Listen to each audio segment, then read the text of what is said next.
नमस्कार दोस्तों।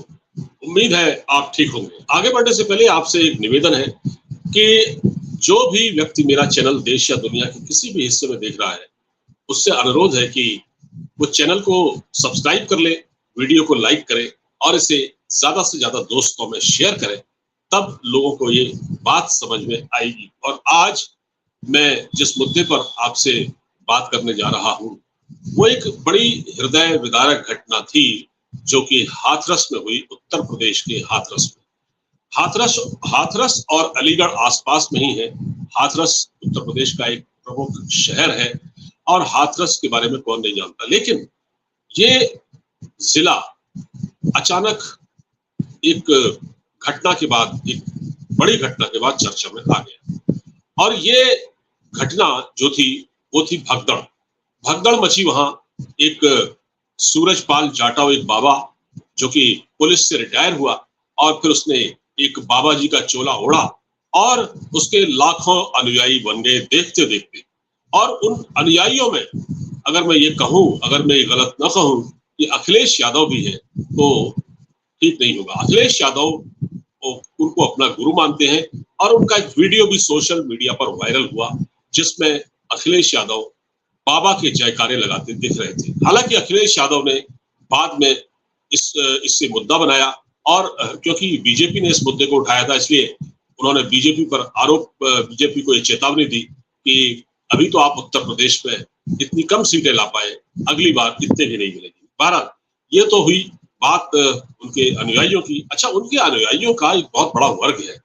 जो ये भगदड़ मची, उसके कई पहलू हैं, उसको कई एंगल से लोग उसकी समीक्षा कर रहे हैं। बात यह है कि कुछ लोग कह रहे हैं कि जब कुछ हजार की परमिशन दी गई तो इतने ज्यादा लोग क्यों पहुंच गए, अक्सर ऐसा होता है। कुछ लोग कह रहे हैं कि इसमें 150 कांस्टेबल ड्यूटी क्यों दे रहे थे। भैया, पुलिस का काम केवल इतने बड़े सत्संग को देखना नहीं है। पुलिस का काम, उत्तर प्रदेश बहुत बड़ा सूबा है, 22 करोड़ का, वहां बहुत सारी समस्याएं हैं। अगर पुलिस बाबाओं के पीछे लग जाए, उनके सत्संग को सुरक्षा देने लगे, फिर तो बाकी लोगों का भगवान ही मालिक। ये बात अब क्या हुआ है, ये जो घटना हुई है, ये भगदड़ की जो घटना हुई है, जिसमें अब तक मुझे जो खबर है वो सैकड़ों लोग मैं कह सकता हूँ। अब मैं इसकी निश्चित संख्या तो नहीं बताऊंगा, क्योंकि हो सकता है कि आंकड़ा बढ़ भी सकता है। और लाशों के अंबार लग गए थे। ये बहुत हृदय विदारक घटना है। अब सूरजपाल को जो लोग फॉलो करते हैं, वो कई तरह की बातें कर रहे हैं। कोई इसको चमत्कारिक संत बता रहे हैं, कोई उनकी बड़ी तारीफ कर रहे हैं, मतलब हर तरह से।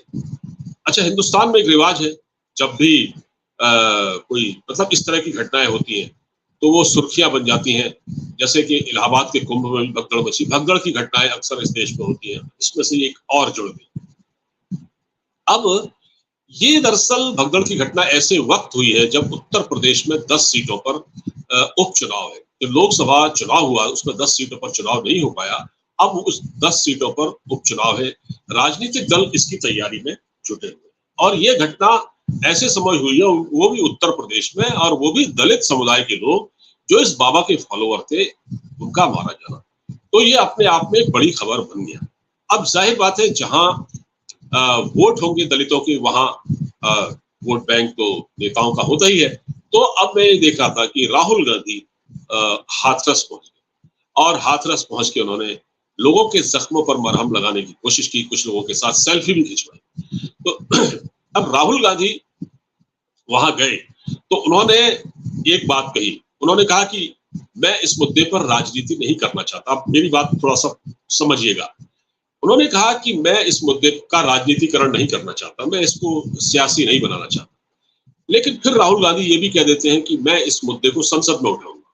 तो जब आप संसद के सत्र में इस मुद्दे को उठाएंगे तो आप राजनीति ही तो करेंगे। तो इसमें राजनीति क्यों करेंगे? क्योंकि सवाल वोटों का है, दलित वोटों का है। और देखिए, सबसे बड़ी बात आप गौर कीजिएगा कि इस मुद्दे पर राजनीतिक दल, न राहुल गांधी और नहीं अखिलेश, बाबा का नाम नहीं ले रहे। इस बाबा का नाम सूरजपाल जाटव है, और इसका कुछ लोग साकार हरि कहते हैं इसको, कुछ लोग भोले बाबा के नाम से जाने जाते हैं, कहते हैं। तो इसका कोई नाम नहीं ले रहा है, ठीक है, नाम लेने से बच रहे हैं, क्योंकि सवाल वही दलित वोट बैंक का है। और जहां वोट होगा वहां नेता इस तरह की बातें मतलब इस तरह से करते हैं। अब हालांकि राहुल गांधी जब वहां पहुंचे, लोगों से मिले, तो उन्होंने कहा तुरंत योगी सरकार से कहा कि, हालांकि योगी सरकार के बारे में कोई उन्होंने एडवर्स टिप्पणी तो नहीं की, लेकिन ये कहा इन लोगों की तुरंत मदद की जानी चाहिए, इन लोगों को मुआवजा जल्द से जल्द दिया जाना चाहिए। तो इसमें उत्तर प्रदेश की सरकार ऑलरेडी बहुत तेजी से काम कर रही है। इसमें मुख्य आरोपी जो है अभी वो फरार है। ये बात अलग है कि अभी बाबा के खिलाफ कोई एफआईआर दर्ज नहीं की गई है और इसमें कुछ लोगों की गिरफ्तारियां भी हुई है।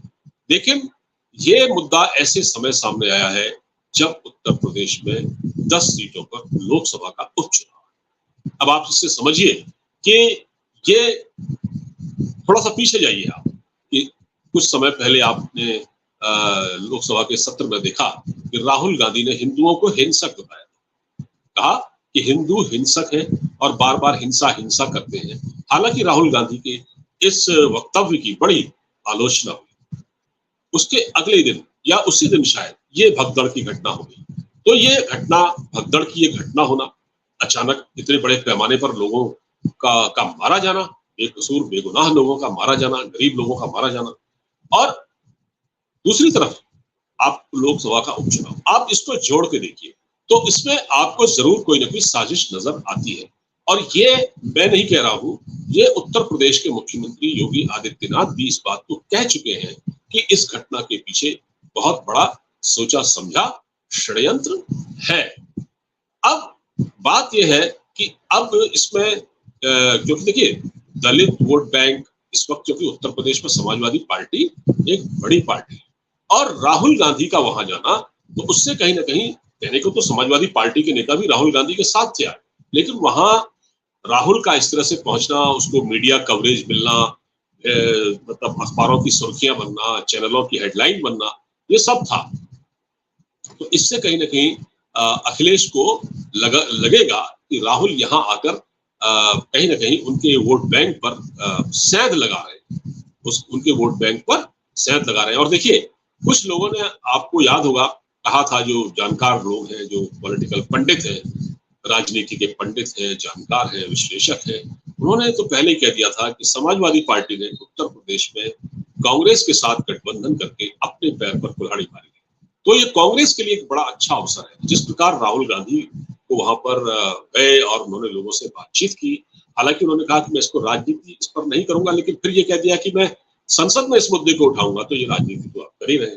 तो ये चीज मैं आपको बता रहा हूं कि इस प्रकार राहुल गांधी ने हाथरस के मुद्दे पर ये जो है पूरी तरह से इन्होंने इसको पॉलिटिसाइज कर दिया है। ऐसा हो ही नहीं सकता कि राहुल गांधी ने इस मुद्दे पर इसको पॉलिटिसाइज न किया हो। अखिलेश यादव की चिंता इसलिए बढ़ी है क्योंकि अखिलेश यादव उत्तर प्रदेश के बड़े नेता है, उनके साथ दलितों का भी वोट बैंक है, उनके पास मुसलमान भी है।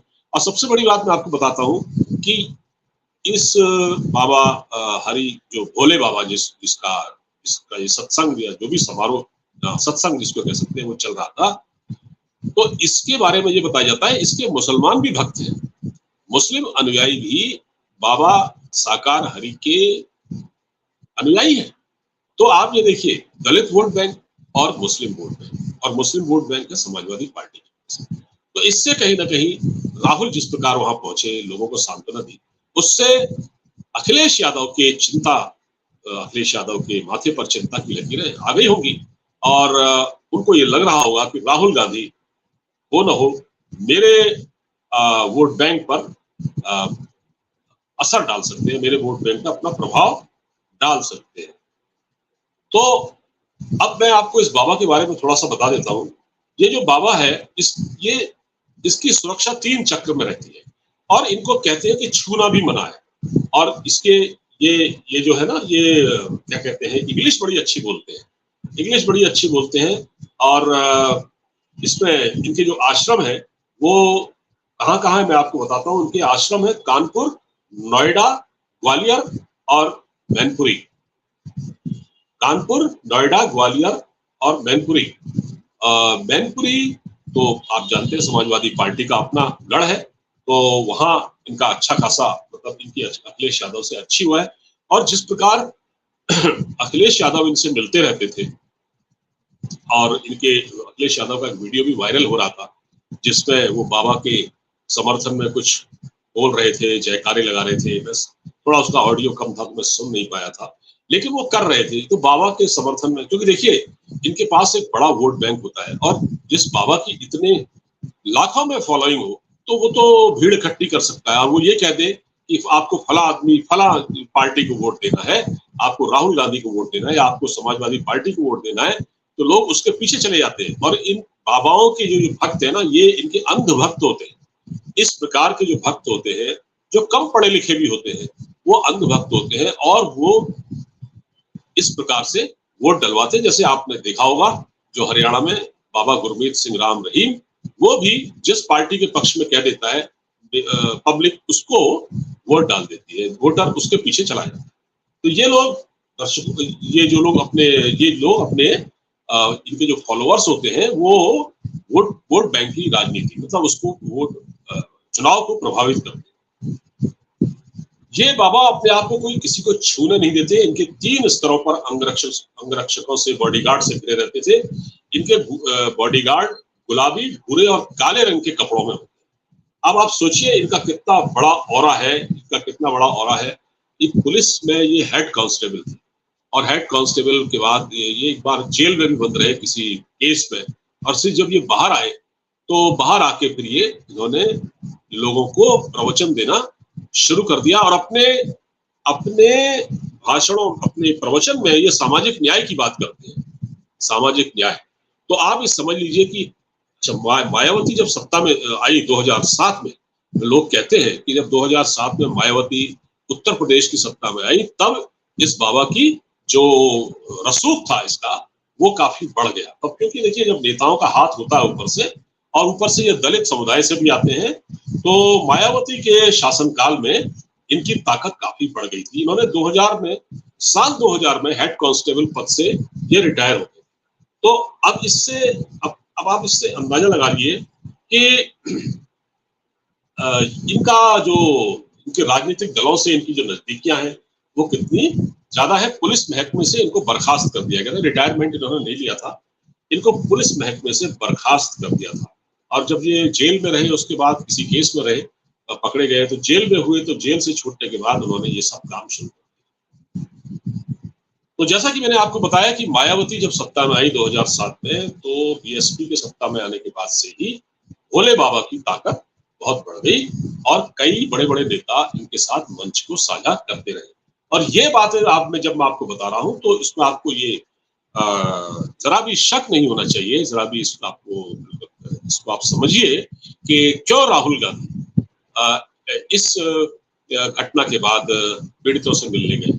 देखिए ऐसा तो नहीं है, देखिए राहुल गांधी देश के प्रतिपक्ष के नेता हैं, अपोजिशन लीडर बन चुके हैं भाई, अब उनकी जिम्मेदारी बढ़ चुकी है, तो उनका जाना तो बनता है। वो गए भी, गलत भी नहीं है, लेकिन क्योंकि ये बात तो सही है कि वोट बैंक का सवाल है, उत्तर प्रदेश में विधानसभा चुनाव 2027 में है, तो राहुल गांधी की ताकत क्योंकि इस बार बढ़ी है, ज्यादा सीटें आई है एनडीए अलायंस की, तो वो चाहेंगे उत्तर प्रदेश में अपनी जमीन को और मजबूत करना, और इसके लिए उनको इस तरह के जो एलिमेंट्स होते हैं इनकी जरूरत पड़ती है। तो इन लोगों की इतनी फॉलोइंग होती है, तो इनके बीच जाना इनकी मजबूरी है अपने वोट के लिए। लेकिन अगर राहुल गांधी ये कहते हैं कि मैं इस मामले का राजनीतिकरण, पहले तो ये कहते हैं कि मैं इसका राजनीतिकरण नहीं करूंगा, लेकिन फिर वो ये कहते हैं कि इस मामले को मैं संसद में उठाऊंगा। तो जब वो कहते हैं कि मैं इसको संसद में उठाऊंगा, तो फिर वो इसका राजनीतिकरण। तो दोस्तों ये है असल कहानी। तो मैंने आपको ये बताया कि किस प्रकार वोट बैंक की पॉलिटिक्स है, और जो राजनेता है वो इस बाबा का नाम लेने से बच रहे हैं। अभी इसको गिरफ्तार, मतलब ये पकड़ा तो गया है, लेकिन इसके खिलाफ कोई एफआईआर दर्ज नहीं की गई। एफआईआर कुछ और लोगों पर की गई है, कुछ लोगों को गिरफ्तार किया गया है। ये जांच अब बहुत तेजी से आगे बढ़ रही है, लेकिन उम्मीद है कि इस पर ये अपने अंजाम तक पहुंचेगी। उत्तर प्रदेश में योगी आदित्यनाथ का शासन है, तो मुझे ऐसा लगता है कि योगी जी इस पूरे जो पूरा ये दुखद वाकया जो हुआ है, इसकी जांच होगी, इसकी न्यायिक जांच भी हो रही है, तो इसको अपने अंजाम तक पहुंचाएंगे। वीडियो आपको अच्छा लगा हो तो इसको खूब शेयर कीजिएगा, चैनल को सब्सक्राइब करना मत भूलिएगा। नमस्कार, जय हिंद, जय भारत।